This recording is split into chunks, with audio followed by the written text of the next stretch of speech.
In this video, we'll look at every person executed in the United States during the month of April. We'll walk through the crimes that put them on death row, the final words they spoke, and the last meals they requested before facing execution. But before we start, let us know in the comments where you are watching this from.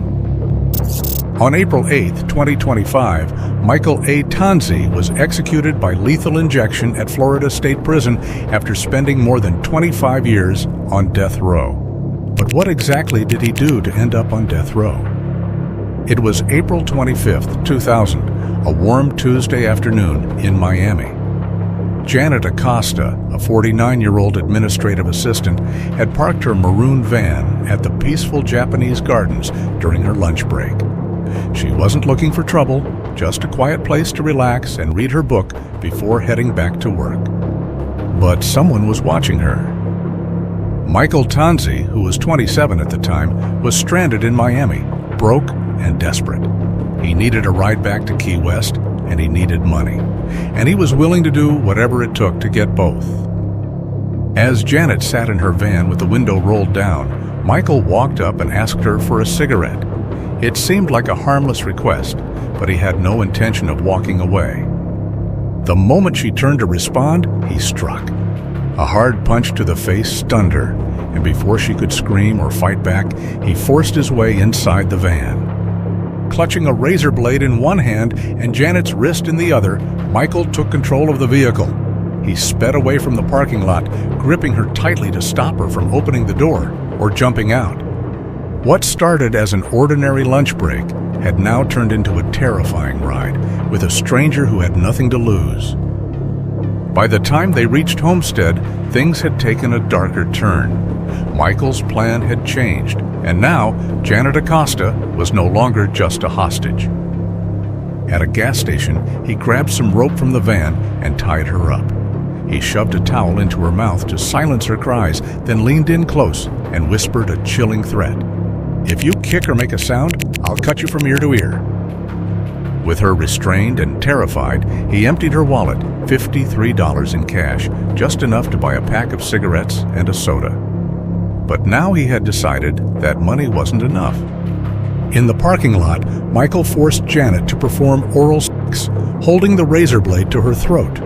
When her loose teeth, damaged from his earlier punch, got in the way, he shoved her back in disgust.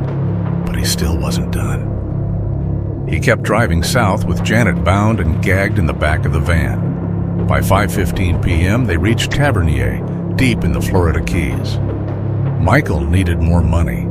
Holding the razor to her once again, he demanded her ATM pin. Terrified, she gave it to him. He withdrew money, then made a stop at a hardware store, not to fix anything, but to buy duct tape and more razor blades. Whatever was coming next, it was clear he wasn't planning to let her go. By the time they reached Sugarloaf Key, the sun had started to set. The sky faded orange, but inside that van, the mood had turned pitch black. Janet was a problem now, and Mikall knew it. She'd seen his face. She could identify him. Letting her go wasn't an option anymore. So he made a choice. He turned off the main road and onto Blimp Road, a quiet, remote stretch of pavement in Cudjoe Key, surrounded by thick trees and far from anyone who might hear a scream. Inside the van, Janet sat, frozen. That's when he told her she wasn't going home. She barely had time to react before he wrapped a piece of rope around her neck and pulled. She fought back, gasping, clawing, desperate to breathe, but he didn't let go. When her panicked breathing got too loud, he stopped just long enough to grab the duct tape. He covered her mouth, her nose, even her eyes. Then, with silence smothering the van, he pulled the rope tighter. Her body was shaking. Her chest heaved once, then again, and then nothing. He dragged her lifeless body into a wooded area nearby, hidden beneath brush and shadows. He left her there, thinking no one would ever find her. Then he got back in the van and drove straight to Key West like nothing had happened. He used her money to buy food, weed, and souvenirs. He laughed with friends, walked the streets, and acted like he didn't just end a life. He planned to hit another ATM, get a hotel, and keep moving. But what he didn't know was that police were already closing in. When Janet didn't show up for work, her coworkers immediately knew something was wrong. They reported her missing, and police wasted no time. Investigators began tracking her ATM withdrawals, and they quickly found her van parked and abandoned. But instead of towing it away, they set up surveillance and waited. And 2 days later, Mikall walked right into their trap. Officers watched as he casually returned to the van, unaware that eyes were on him. When they stopped him, they found ATM receipts in his pocket, the same ones tied to Janet's stolen card. And Mikall, he didn't even try to deny it. He didn't run, he didn't ask why. He just sighed and said, "I know what this is about." Sitting in the back of a patrol car, he started talking. Not just a vague admission, he confessed to everything: the kidnapping, the robbery, the assault, and the murder. And it wasn't just a few words. He repeated his confession multiple times, both on audio and video, laying out each horrifying detail. Then, without hesitation, he led officers to Janet's body, still hidden where he'd left her. Alongside it were the duct tape, the rope, and every piece of evidence he tried to hide. There were no lies left to tell, no excuses to make, and no way out. After his arrest, Mikall Tanzi was indicted for first-degree murder, carjacking, kidnapping, and armed robbery. At first, he pled not guilty, but as the trial neared, he changed his mind. He stood before the court and admitted everything, pleading guilty to every charge. His defense attorneys did what they could to save him from the death penalty. They brought up his troubled past, his mental health struggles, his rough childhood. But none of it mattered. The jury saw the crime for what it was: cold, calculated, and beyond forgiveness. On February 19, 2003, they returned a unanimous recommendation: death. The judge agreed, citing the overwhelming weight of the aggravating factors, the cruelty, the violence, the senselessness. In addition to the death sentence, Mikall received consecutive life sentences for carjacking with a deadly weapon, kidnapping to facilitate a felony with a deadly weapon, and armed robbery with a deadly weapon. On death row, he filed appeal after appeal, arguing about his mental health, his past trauma, and his difficult childhood. But time after time, the courts rejected his claims. The evidence was overwhelming. The crime was brutal, and the sentence stood. Just days before the execution, Mikall Tanzi's lawyers made one last attempt to stop his execution. They argued that, due to his obesity, his body might not respond to the process as the state intended. His legal team claimed the sedation drug used in Florida's lethal injection might not fully work. And if it didn't, he could be paralyzed but still aware, trapped inside his own body while the drugs shut down his heart. Mikall would likely suffer pulmonary edema, creating a sensation of suffocation and drowning. If sedated while on his back, he will suffer from reflux and aspiration of vomit. They argued this would be a violation of the Eighth Amendment, which protects against cruel and unusual punishment. But in the end, the court wasn't persuaded, and the execution moved forward. On April 8, 2025, Mikall Tanzi was strapped to a gurney inside Florida State Prison. According to prison officials, he woke up at 4:45 a.m. and had one visitor, a spiritual advisor. For his last meal, Mikall requested a pork chop, bacon, corn, ice cream, and a candy bar. When asked if he had any final words, Mikall spoke in a barely audible voice. He said, "I want to apologize to the family," and then recited a verse from the Bible before the drugs began flowing. Once the 3-drug protocol began, his chest rose and fell for about 3 minutes, then stopped. A corrections officer shook him by the shoulders and called his name twice to check for consciousness. He did not respond. After almost 25 years on death row, Mikall A. Tanzi was pronounced dead at 6:12 p.m. He was 48 years old. With Mikall Tanzi's execution carried out, the next death row case took place just 3 days later, this time in South Carolina. But unlike Mikall's, it wasn't just the crime that made headlines, it was the method used to end his life. But before we talk about his chosen method of death, we have to go back to where it all began. It started in Virginia on July 14, 2004, when Mikall, then 21, stole a pistol from his neighbor. But he didn't stop there. He also took a station wagon and a set of license plates to cover his tracks. He had a plan, and his first stop was North Carolina. The next day, in Winston-Salem, he walked into a convenience store with a can of beer. Behind the counter stood 29-year-old Christopher Jason Boggs, a store clerk just doing his job. He asked Mikall for ID. That's when Mikall pulled out the stolen pistol. Without saying a word, he aimed and shot Christopher in the face. The young man collapsed, bleeding on the floor. But Mikall wasn't done. He stepped closer, raised the gun again, and fired a second shot straight into Christopher's body, point blank, without hesitation. Surveillance footage caught what happened next. After shooting Christopher, Mikall tried to open the cash register, but he couldn't figure it out. He fumbled with it for a moment, then gave up. Instead, he robbed Christopher's lifeless body, grabbed the beer he had walked in with, and calmly walked out. Then he got in the stolen station wagon and headed south toward South Carolina. But that was only the beginning. On July 17th, just 2 days after killing Christopher, Mikall struck again, this time in downtown Columbia. He carjacked a man, swapped out the license plates, and pulled into a gas station to refuel. There, he tried to use a stolen credit card, but it didn't work. The employees noticed something was off and called the police. But before officers could arrive, Mikall ditched the stolen car and took off on foot. Within a mile from the gas station, he stumbled onto a quiet piece of farmland in Calhoun County. There, he broke into the workshop and stayed hidden inside, flipping through TV channels like he had all the time in the world.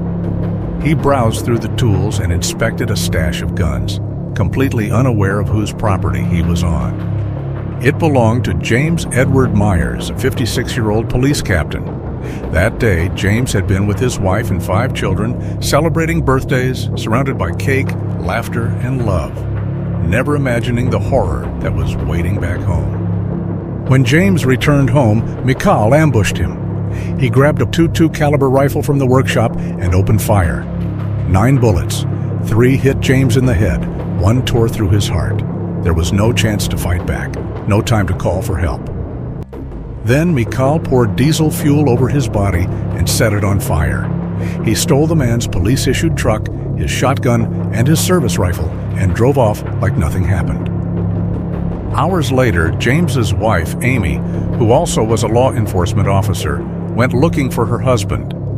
What she found was the worst thing a person can see: the burned body of the man she married, lying in a pool of his own blood, right in the same shed where they'd taken their wedding photos just a year before. By then, Mikall was already gone, and he had crossed the state lines into Florida. But he didn't get far. Police caught up with him in Satellite Beach, Florida, after someone complained about a reckless driver in a white pickup truck. But Satellite Police Sergeant Jeff Pearson says Mikall did not surrender without a fight. He jumped out of the car with a semi-automatic rifle. He wisely decided to throw it down and then took off running. After almost a week of violence, the manhunt ended on July 21, 2004. Mikall was extradited back to South Carolina and charged with burglary, grand larceny, and the murder of James Myers. But what followed was a legal battle that dragged on for years. Prosecutors pushed for the death penalty, pointing to Mikall's long record, his lack of remorse, and the brutality of his actions. And they also revealed something chilling. 6 years earlier, during a standoff with police, Mikall had sworn he would one day kill a cop. Now they argued he had finally followed through. Mikall's lawyers tried to argue for life in prison. They said he had a traumatic childhood, abandoned by his mother, neglected by his father, bounced from home to home. They said he'd been institutionalized as a child for suicidal behavior and grew up angry, broken, and ignored, and he had spent most of his childhood in juvenile. But the jury wasn't moved. Days later, he pled guilty. On December 8, 2006, the judge sentenced him to death. Mikall was just 23 years old at that time. Later, he was also charged in North Carolina for the murder of Christopher Boggs, for which he got life without parole. Then came the appeals. He filed one after another, claiming his lawyers failed him, that there was new evidence, or that death by execution was cruel and unusual punishment, but all were denied. And if you think the story ends there, it doesn't. Because in 2009, while sitting on death row, Mikall got involved in yet another violent plot, this time with fellow condemned inmate Quincy Allen. Together, they came up with a plan to kill a correctional officer. They lured the guard with a simple request: "Can we go to the basketball court?" But once outside, they jumped him, stabbing him again and again. The officer survived, but the scars didn't fade. The attack cost him his job, his sense of safety, and his peace of mind. As for Mikall, he lost all privileges behind bars, but his death sentence remained untouched. He stayed right where he was, on death row. Then, for over a decade, everything stalled. South Carolina couldn't get lethal injection drugs. Executions stopped. The state responded by rewriting its laws, bringing back the electric chair, and introducing a third option, the firing squad. By 2023, the courts had cleared the way. Mikall's appeals were done, and his name was on the list. On March 14, 2025, his death warrant was signed. He had until March 28th to choose between three options: lethal injection, electrocution, or firing squad. If he didn't choose, the state would do it for him. Eventually, he chose the firing squad, just like Brad Keith Sigmund on March 7, 2025. According to his lawyers, the thought of burning in the electric chair or suffocating slowly on a gurney haunted Mikall. So when the time came, he chose what he believed was the quickest way out, the least of three evils, they said. On April 11, 2025, Mikall chose a last meal of ribeye steak cooked medium, mushroom risotto, broccoli, collard greens, cheesecake, and sweet tea.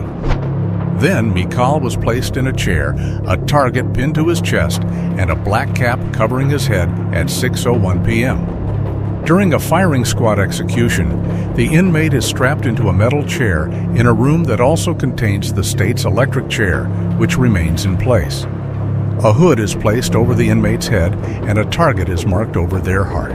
3 voluntary corrections officers stand behind a wall, 15 feet away with loaded rifles. The wall has a small opening, not visible to witnesses.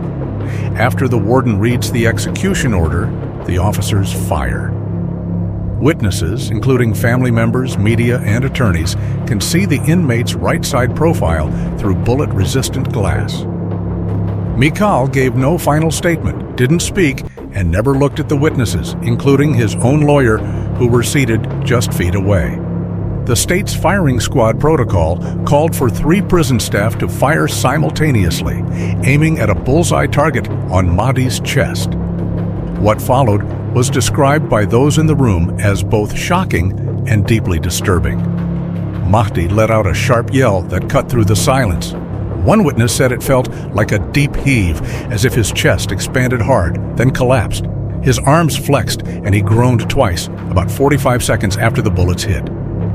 Witnesses reported that he continued to breathe for another 80 seconds, taking what appeared to be a final gasp before going still. A prison doctor stepped forward and pronounced him dead at 6:05 p.m., less than 4 minutes after he was shot. At 42 years old, Mikall Dean Madi was dead. By the time he died, Mikall had spent 68% of his life either in juvenile or adult prison. The next execution was scheduled 12 days later, this time in Texas. Let's take a look. On April 23, 2025, after spending more than 20 years on death row, Moises Sandival Mendoza was executed by lethal injection in Texas. But before we discuss his final moments, let's go back to where it all began. For most people, the story begins on March 18, 2004, when a quiet morning in Farmersville, Texas, turned into a nightmare. A young mother wasn't answering her door. Her home looked ransacked, like someone had been desperate to find something or someone. And in the bedroom, her 5-month-old baby was found crying, alone, on a bed that had been turned upside down. The woman's name was Rochelle Tollison. She was just 20 years old, and she was gone. But to understand what really happened, we need to go back. Back to the night before, March 17. That day, Rochelle had visited her mother's house, then returned home with her baby around 10 p.m. It was a normal evening. But sometime between that moment and sunrise, everything changed. The next morning, Rochelle's mom came by to check in, like she always did. But this time, the back door was wide open and the house was in chaos. The bed had been shoved out of place, the headboard knocked loose like someone had fallen into it, and a nightstand was pushed away from the wall. But the weird thing was that Rochelle's purse was still sitting there, and her car was untouched. On the kitchen floor, her divorce papers were lying face down, smudged with a large, muddy boot print. And baby Avery, who was just 5 months old, was lying on the mattress alone. But Rochelle was nowhere in sight. When police arrived, they knew right away something bad had happened. This wasn't someone who packed up and left. And within hours, a full search was underway. Dozens of neighbors, on foot, on ATVs, even on horseback, searched the fields and roads around Farmersville. They kept looking for 5 days straight, but they found nothing. Then, about 10 miles outside of town, a man hiking through the woods saw something in the dirt. It looked like the site of a fire. He got closer and saw the burned remains of a young woman. Later, investigators confirmed the truth. It was Rochelle. Her body had been dumped in the middle of nowhere, set on fire, and buried under a pile of logs. It quickly became clear what the killer had tried to do: erase everything. There were no fingerprints, no DNA, nothing left behind. At first, detectives focused on Andrew, her estranged husband. The divorce had been messy, and it was Rochelle who had filed it. But Andrew told them he'd been at a party the night she disappeared. He said that he drank too much, got a ride home, and never left his house after that. His alibi seemed solid. People at the party remembered he'd been there and remembered how drunk he was. But there was one detail that wouldn't go away. There had been a bonfire at that party. And the wood used to burn Rochelle's body. It looked a lot like the mesquite wood from that same fire. All the logs were tested, 8 from the crime scene and 3 from the bonfire Rochelle had been to on the night of her death. Every single one had the same strange chemical signature, the same mix of metals, the same weird amount of titanium. This meant the logs came from the same area, maybe even from the same tree. It was a breakthrough. For the first time in forensic science, burned wood had become a piece of hard evidence. At first, that pointed suspicion straight at Andrew again. He was at the party. He had access to the fire. But when detectives started digging, witnesses stepped forward. They told the police something new. Andrew didn't bring the firewood. Another man did. A 21-year-old named Moises Mendoza. Witnesses told the police that Rochelle and Moises knew each other from high school. After her separation from Andrew, Moises had shown interest in Rochelle, and they had spoken briefly at the bonfire, but Rochelle had told friends she wasn't interested in him. When officers first questioned him, he didn't deny knowing Rochelle. In fact, he admitted picking her up that night, claiming she had left with him willingly. But that would mean she chose to abandon her infant daughter alone in a ransacked house, something no one believed. But then the story got darker. The next time he was questioned, Moises said that while they were in his truck, he choked her until she passed out. He then took her to a field behind his house, where he sexually assaulted her, choked her again, and dragged her deeper into the field. That's where he strangled her for a third time, this time until she stopped moving. And to make sure she really was dead, he stabbed her in the throat. At first, he left her body where it was, thinking no one would find it. But as police closed in, panic set in. And suddenly, he knew he had to hide the evidence before it was too late. So he loaded her into his car and drove deep into rural Collin County, pulling off onto a remote dirt pit far from any road or home. There, in the quiet of nowhere, he set her on fire. When the flames died down, he buried what was left beneath a brush pile, thinking no one would ever find her. But 6 days later, they did. Investigators had started looking into Moises's past, and what they uncovered set off alarm bells. He had a history. Just months earlier, he'd tried to abduct multiple women in Dallas, and at the time Rochelle vanished, he was already out on bail. When they searched his house, things got worse. They found a pair of boots in his room, caked with soot and soaked in the stench of gasoline. Crime scene investigators compared the tread to the boot print left on Rochelle's divorce papers, and a forensic analyst examined the wear patterns and scuffs along the heel. It was a perfect match. Then they found the jeans. They were buried beneath ash and grime, but hidden in the fabric were tiny flecks of dried blood. They sent it off for testing, and when the results came back, there was no doubt. It was Rochelle's blood. The case was building fast. Physical evidence, DNA, the matching boot print. But when they confronted Moises, he didn't react. No denial, no apology, no emotion at all. He sat there cold and quiet, like none of it had anything to do with him. Moises was arrested and charged with capital murder. And when it came time for trial, it wasn't about whether he did it, since he had already confessed, but it was about whether he'd be sentenced to death. And it didn't take long before the jury decided on his fate. On July 1, 2005, Texas law required the jury to answer two key questions. Was Moises a future danger to society? And were there any reasons he should be spared? They said yes to the first and no to the second. Moises began his life on death row, launching a legal battle that would stretch for years. His lawyers argued that his defense team failed him, that they didn't dig deep enough into his past, that they missed signs of mental illness, trauma, or anything that might have changed the jury's mind. But all his appeals were denied, first in Texas, then at the federal level. The sentence stood. On April 23, 2025, after spending over 2 decades on death row, Moises was finally executed. He wasn't allowed to choose a last meal. Texas removed that option in 2011 after 2 inmates ordered a massive feast and refused to eat it. Now they receive the same food as everyone else. After he was strapped to the gurney, his spiritual advisor prayed over him for about 2 minutes. Then Moises turned to the victim's family. One by one, he addressed them by name. Rochelle's parents, her 2 brothers, her cousin, and her uncle, all watching through a window from the adjoining room. "I am sorry for having robbed you of Rochelle's life," he said. He also said he had robbed Rochelle's daughter of her mother, adding, "I'm sorry for that. I know nothing I could ever say or do would ever make up for it. I want you to know that I am sincere. I apologize." Her daughter wasn't present, but his words were directed to her anyway. Then, turning toward another window, he spoke in Spanish to his wife, sister, and 2 friends who sat watching. "I love you, I am with you, I am well and at peace," he said. "You know that I'm well, and everything is love." At 6:21 p.m., the drugs began to flow. Moises let out 2 loud gasps, then began to snore. After about 10 snores, his body fell still. He was pronounced dead at 6:40 p.m.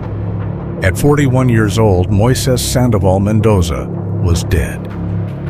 And that brings us to the final execution of April 2025. Just 1 day later, James Osgood was executed by lethal injection after spending more than a decade on death row. But to understand how James ended up on death row in the first place, we need to go back to October 2010, when everything started. It was the morning of October 13th, 2010, when Tracy Brown didn't show up for work. That wasn't like her, not even close. Her employer called, texted, and waited, but nothing. It was the silence that made him call for a welfare check. And when Tracy's landlord unlocked the door to her mobile home, he found something no one ever wants to see. Officer David Moses with the Chilton County Sheriff's Department was one of the first on scene. He stepped into the bedroom and froze. Tracy's body was lying on the floor, naked, right next to her bed. Her back was slashed with stab wounds, and her throat had been cut so deeply that he didn't need a coroner to know this wasn't an accident. This was a killing. Lieutenant Shane Lockhart quickly took over as lead investigator, and it didn't take long for him to realize this wasn't something one person could have done alone. The crime scene was too violent, too chaotic, As Shane dug into Tracy's final hours, a pattern began to form. He learned that the day before she was found, Tracy had spent time with two people, her cousin, Tanya Van Dyke, and her boyfriend, James Osgood. Shane brought James in for questioning. At first, the story sounded normal. James said he and Tanya had been running errands with Tracy, cashing a check, paying bills, even looking at a car she was thinking about buying. Several witnesses backed that up and everything seemed fine. But then Shane asked James if there had ever been anything sexual between him and Tracy. James hesitated, denying it at first, but then he shifted. He admitted that the three of them, James, Tanya, and Tracy, had sex that day. He said it started with oral sex, then escalated. James told the detective that he and Tanya agreed to lie about it afterward because Tanya and Tracy were cousins. Tanya felt ashamed. But shame wasn't the only thing James was hiding. There was more, and it was much, much darker. A gun had been found in the trailer, and when asked, James admitted they brought it. He claimed it was for protection. Tracy had been worried about a neighbor who had been bothering her. But Shane noticed something else too. A fresh cut on James's pinky finger. That kind of injury, Shane said, was common in stabbing cases. Once a knife gets slippery with blood, it's easy to lose grip. James denied everything, but the officer wasn't buying it. He placed him under arrest and got search warrants for James's house and vehicle. A month later, James, now locked up in the Chilton County Jail, asked staff about his car and phone. When Shane got wind of this, he decided to pay him a visit, this time with Captain Eric Smitherman. But what James didn't know was that a woman named Tiffany Matthews, who was sharing a cell with Tanya, had given detectives a written statement. In it, Tiffany said Tanya confessed to the killing. She gave graphic details only someone involved could know, and Lieutenant Shane brought that statement to the jail. He changed the pronouns, made it sound like Tanya herself had written it. Then he read it to James. James listened, then asked him to read it again. After a long pause, James lowered his head, then he looked up. "You might want to get a pen and a piece of paper," he said.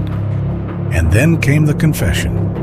He said it started with a fantasy, one he shared with Tanya. They had both watched crime shows. James remembered a CSI episode about two brothers torturing a victim. That stuck with him. He'd had thoughts like that for as long as he could remember. And eventually, he and Tanya began talking about making it real. They wanted to find someone, maybe a child molester, maybe just someone random at a store. But instead, they chose someone they already knew, Tracy. James said the plan started when the three returned to Tracy's home after their errands. It began with Tanya slapping Tracy in the hallway. That was the signal. James grabbed her from behind and put her in a chokehold. Once she was weak, they dragged her to the bedroom. What happened next is hard to repeat. James forced Tracy to perform oral sex while Tanya pointed a gun at her. Later, he told Tanya to shoot her if she resisted. At one point, Tracy asked to use the bathroom. James followed her in, and when they came back, Tanya ordered her cousin to perform oral sex again, but this time on her. Then it got worse. James admitted to having sex with Tracy while Tanya watched. Tracy tried to escape, but James caught her by the hair and dragged her back inside. He said that's when they decided it was time. He pulled out a knife hidden in his sock and slashed her neck, aiming for the jugular. But it didn't work. Tracy was still alive and fighting. James got scared and panicked. He stabbed her in the back and then kept cutting her throat. He told detectives he apologized to her as she bled out. She was tortured for almost an hour before she was finally killed. "It's nothing against you," he said. "Just stop fighting. Let go." When it was over, James took a shower in her bathroom before returning home, where he and Tanya got intimate once again. James was charged with 2 counts of capital murder, one for committing the murder during a rape, the other for killing her during an act of sodomy. The jury didn't hesitate. On June 13, 2014, they found him guilty and voted unanimously for the death penalty. Later, an appeals court ruled there had been a problem with the jury instructions during sentencing, and a new hearing was scheduled. But this time, James made a request no one expected. He asked to be sent back to death row. When the judge asked why, James said he believed in an eye for an eye. He said he deserved to die. In 2018, that request was granted, and Tracy's family supported the decision. After spending more than a decade on death row, James Osgood's time officially ran out on March 6, 2025, when the Alabama Supreme Court signed his final death warrant. There were no more appeals, no more delays. His execution date was set in stone. On Thursday, April 24, 2025, his final day came. In the days leading up to his execution, James had met with more than 20 people. On Wednesday, he saw a dozen visitors and spoke with 7 more by phone. The next day, hours before his death, he met with 11 people, including his daughter, his sister, other family members, friends, and his attorney. He ate breakfast and snacks, but refused lunch. For his final meal, he requested pizza. At 6:09 p.m., the curtain to the execution viewing room opened. James was already strapped to the gurney. At 6:11, he spoke his final words. For over 10 years, he had avoided saying her name, out of guilt, out of shame. He felt he didn't have the right to, but he now felt disrespectful not to name her. In his last moments, he said it aloud for the first time in all these years. "I have not said her name since that day. Tracy, I apologize." Then he turned to the people watching, his loved ones, and offered them quiet gestures. At 6:12, he sat upright and made hand signs, 143, code for "I love you." At 6:15, he laid his head down. He took slow, deep breaths as the drugs entered his system. And just moments later, a guard performed the routine consciousness check, calling his name, pinching his arm, flicking his eyelid. James did not respond. By 6:18, his breathing stopped, and at 6:35 p.m., James Osgood was pronounced dead. He was 55 years old. That concludes all executions carried out in April 2025. Which case shocked you the most? Let us know in the comments below.